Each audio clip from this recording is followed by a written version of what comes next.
warahmatullahi wabarakatuh. Apa khabar anda dan kereta anda hari ini? Bertemu kita dalam episod yang keempat, Daka Dr. Wan Arjuna. Baik, tajuk yang kita akan bincang hari ini adalah cara-cara untuk menjaga tayar kereta anda. Baik, jikalau kita rujuk tayar merupakan satu komponen yang sangat penting untuk kenderaan anda. Okay. Satu tayar bermasalah boleh menyebabkan seluruh kenderaan anda tidak menjadi stabil. Rata-rata pemandu kereta di Malaysia hari ini, terutamanya lelaki maupun wanita, banyak mengabaikan langkah-langkah yang perlu diambil dalam penjagaan tayar kereta. Penggunaan tayar yang bermasalah seperti botak, bukan botak kepala botak tayar, tayar dia tak ada bunga bukan botak kepala jangan salah faham. Bila tayar dah botak, tiada trait bunga, dan alurnya sama dengan tahap permukaan tayar, boleh mengakibatkan bahaya dan boleh mengundang kemalangan. Kita tengok pada masalah-masalah kereta, kenapa boleh puncture ataupun kenapa tayar sentiasa kurang angin. Pertama, kita tengok bunga dan trait tayar dah botak. Kedua, tayar itu sendiri sudah tidak bulat lagi, seperti benjol. Bila anda memandu, anda akan rasa tayar itu macam melantun ke kiri atau melantun ke kanan, seperti mana tayar itu puncture. Mungkin kemungkinan besar anda ada langkah benda tajam. Seterusnya anda kerap lalu kawasan yang ada bonggol, di mana anda sepatutnya brake dan memandu secara perlahan, tetapi anda tidak memandu perlahan dengan ketika anda hadapi bonggol, tapi anda lajukan kereta secara laju tanpa berhenti, tanpa brake. So, benda seperti itu boleh mengakibatkan tayar kereta anda sudah bukan bulat lagi. Seterusnya, ada juga kerosakan di sebelah sisi tayar, mana bahu tayar anda mungkin terlanggar di divider dan sebagainya. Dan juga ada juga karat ataupun hakisan pada rim yang sudah bengkok, ada hakisan. Bila ada hakisan, benda tu akan perlahan demi perlahan, bila anda mengguna angin akan mengurang secara perlahan-lahan, ia akan boleh mengakibatkan kebocoran tayar. Satu lagi, ada juga dalam Malaysia ni ramai penggemar drift dan suka juga pemain cornering. Mereka suka pakai tayar yang nipis, bukan yang tebal, bukan yang tinggi tapi merendah. Anda pakai tayar kereta jenis tayar macam tu juga boleh mengakibatkan pelbagai masalah pada tayar, di mana anda cornering sentiasa berjenama kualiti rendah, jenama rendah atau kualiti rendah. Benda-benda seperti ini boleh mengakibatkan kerosakan tayar. Assalamualaikum warahmatullahi wabarakatuh. Kat sini saya nak bagi tahu anda cara-cara untuk kenali atau pilih tayar yang sesuai dengan kereta dengan rim anda. Kat sini kita ada tayar jenama Falken, Falken, Falken. Kat sini kita ada saiz dia 205/45R 1687V. Baik. Kat sini kalau kita tengok apakah maksud 205? 205 maksudnya lebar di atas tayar ni, dari hujung bahu ke sini hingga hujung bahu ke kiri, ke kanan dari bahu kanan ni ke kiri. Itu panggil lebar dia. Kat sini 45. 45 ni menunjukkan aspek tayar tinggi yang sesuai untuk kereta anda, nisbah aspek tinggi. Dan huruf R di sini mendapati jenis benaan R, radial kita panggil radial. Dan di sini juga ada 16. 16 ni merupakan jenis untuk bacaan diameter di mana rim kereta anda jika saiz 16, maka anda harus gunakan saiz 16. Mudah sahaja. Kat sini nombor yang angka giliran seterusnya adalah 87. Apakah maksudnya 87? 87 ini bermaksudnya indeks beban. Indeks beban di mana berapa kilogramkah sebenarnya tayar ni boleh digunakan untuk kegunaan berat muatan yang boleh bawa oleh tayar ini. Contoh 87 ini merujuk kepada angka giliran 545 kg bersamaan berat kereta anda dengan penumpang atau barang yang anda bawa. Okey, iaitu muatannya Okey. V. Kadang-kadang anda akan jumpa huruf V, huruf H dan juga ada juga huruf T. Okey, kalau huruf V ini anda boleh memandu kereta anda lebih kurang dalam angka 240 km per hour. Okey, kalau anda jumpa huruf W, anda boleh memandu kereta ini guna tayar ini 270 km. Ya, sangat laju Bagi kenderaan-kenderaan kecil yang menggunakan huruf H atau huruf T, okey, huruf T memandu dalam 190 km per hour. Huruf H akan memandu dalam 210 km per hour. Tapi huruf V ini memandu dalam 240 km high speed. Okey. So, ini adalah the load index, iaitu beban yang atau kilogram boleh dibawa, iaitu 545 kg. Dan yang ini adalah V, maksudnya adalah speed index. Okey. Okey.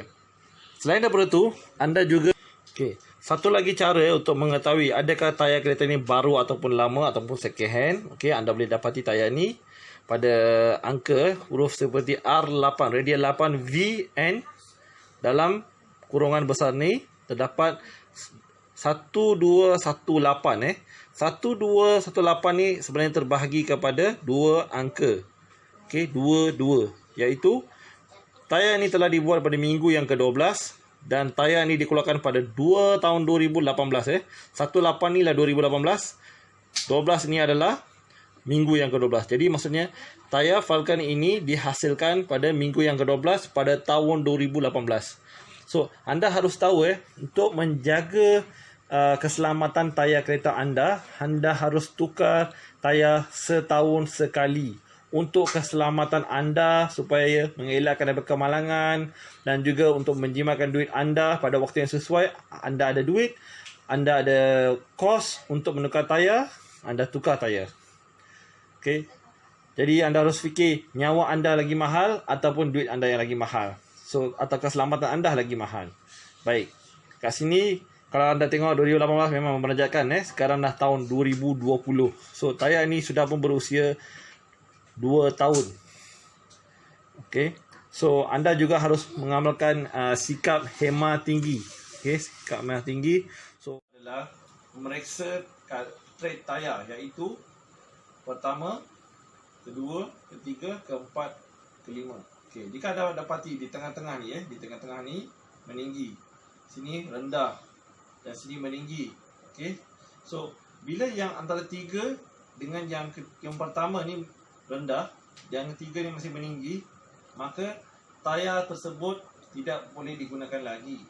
Jika anda masih mahu menggunakan di mana alurnya masih ada masalah dengan tread yang pertama, maka anda harus melakukan penggiliran tayar, ataupun dipanggil sebagai tayar rotation, di mana tayar tersebut ini yang berada di hadapan sebelah kanan, anda boleh menukar ke kiri belakang, dan tayar di sebelah kiri hadapan tukar ke belakang kanan.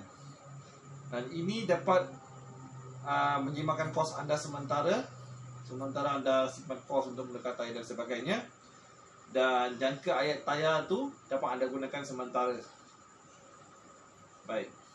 Yang ketiga, cara-cara ada juga saudara dan beberapa antara lelaki dan wanita telah memberi soalan pada saya. Okey, cara-cara untuk mengetahui penggiliran tersebut, satu adalah melalui alur. Okey, alur yang antara tinggi dan rendah, di mana tread ini tinggi dan rendah, tayar sudah tidak rata, anda harus tukar penggiliran. Dan juga anda juga boleh mengetahui kalau anda ada buku selanggara, bila masa, tarikh dan berapa jauh mileage anda. Okey, mengikut itu anda juga boleh tukar tayar penggiliran, iaitu tayar hadapan tukar ke belakang, kiri, contoh kanan tukar ke kiri belakang, dan kiri hadapan tukar ke kanan belakang. So, iaitu 8,000 km hingga 10,000 km, atau kereta yang jalan lebih daripada 8 jam, anda harus ikut 7,500 km hingga 10,000 km. Okey, itu salah satunya. Seterusnya, cara-cara juga ada masalah. Beberapa wanita terutamanya ada masalah mengetahui pam tayar. Anda tidak, bila anda pergi ke stesen minyak, anda dapati tayar kereta anda sedang tidak kurang angin ataupun dana pump check ataupun telah pump check, anda ingin pump angin tayar, anda tidak ketahui. Kereta baru anda boleh dapati PSI, okey, amount PSI yang boleh diputar atau diset di mesin pump angin untuk dipump di tayar. Di pintu sebelah kanan dan pintu sebelah kiri ada tertera, jika anda buka pintu kanan ada stiker di bawah lock, tayar hadapan berapa PSI, tayar belakang berapa PSI, dan sama juga di tayar sebelah kiri. Dan anda kena pastikan jikalau anda dapati satu tayar saja yang kurang angin, anda kena pastikan keempat-empat tayar tersebut anda isi angin. Okey. Dan selain daripada itu, jikalau anda masih ragu-ragu, tidak dapat mengetahui, mungkin stiker sudah tiada, anda juga boleh merujuk pada tayar. Jika anda dapati untuk mempam angin amount PSI yang sepatutnya anda tidak dapat di pintu, okey, terutama kereta-kereta lama tiada ada stiker, anda boleh merujuk kepada tayar. Di tayar ada tulis mana-mana perkataan, anda boleh cari huruf PSI. Okey, jika ada tulis 30, anda harus pump 30 di mesin pump angin, atau jika anda dapati 50, anda harus set 50 dan kemudian pump angin, ya. Seterusnya, anda harus mengubah gaya pemaduan kereta anda. Di mana seperti tadi saya mengatakan, cara cornering tayar harus anda elak, okey. Sebab bila anda cornering, anda tidak sedar yang kereta anda sedang menjalani kereta, masa di kereta tayar bergerak di atas pasir, seperti mana kawasan-kawasan roundabout. Ada juga saudara dan beberapa antara lelaki dan wanita telah memberi soalan pada saya. Okey, cara-cara untuk mengetahui penggiliran tersebut, satu adalah melalui alur. Okey, alur yang antara tinggi dan rendah, di mana tread ini tinggi dan rendah, tayar sudah tidak rata, anda harus tukar penggiliran. Dan juga anda juga boleh mengetahui kalau anda ada buku selanggara, bila masa, tarikh dan berapa jauh mileage anda. Okey, mengikut itu anda juga boleh tukar tayar penggiliran, iaitu tayar hadapan tukar ke belakang, kiri, contoh kanan tukar ke kiri belakang, dan kiri hadapan tukar ke kanan belakang. So, iaitu 8,000 km hingga 10,000 km, atau kereta yang jalan lebih daripada 8 jam, anda harus ikut 7,500 km hingga 10,000 km. Okey, itu salah satunya. Seterusnya, cara-cara juga ada masalah. Beberapa wanita terutamanya ada masalah mengetahui pump tayar. Anda tidak, bila anda pergi ke stesen minyak, anda dapati tayar kereta anda sedang tidak kurang angin ataupun dana pump check ataupun telah pump check, anda ingin pump angin tayar, anda tidak ketahui. Kereta baru anda boleh dapati PSI, okey, amount PSI yang boleh diputar atau diset di mesin pump angin untuk dipump di tayar. Di pintu sebelah kanan dan pintu sebelah kiri ada tertera, jika anda buka pintu kanan ada stiker di bawah lock, tayar hadapan berapa PSI, tayar belakang berapa PSI, dan sama juga di tayar sebelah kiri. Dan anda kena pastikan jikalau anda dapati satu tayar saja yang kurang angin, anda kena pastikan keempat-empat tayar tersebut anda isi angin. Okey. Dan selain daripada itu, jikalau anda masih ragu-ragu, tidak dapat mengetahui, mungkin stiker sudah tiada, anda juga boleh merujuk pada tayar. Jika anda dapati untuk mempam angin amount PSI yang sepatutnya anda tidak dapat di pintu, okey, terutama kereta-kereta lama tiada ada stiker, anda boleh merujuk kepada tayar. Di tayar ada tulis mana-mana perkataan, anda boleh cari huruf PSI. Okey, jika ada tulis 30, anda harus pump 30 di mesin pump angin, atau jika anda dapati 50, anda harus set 50 dan kemudian pump angin.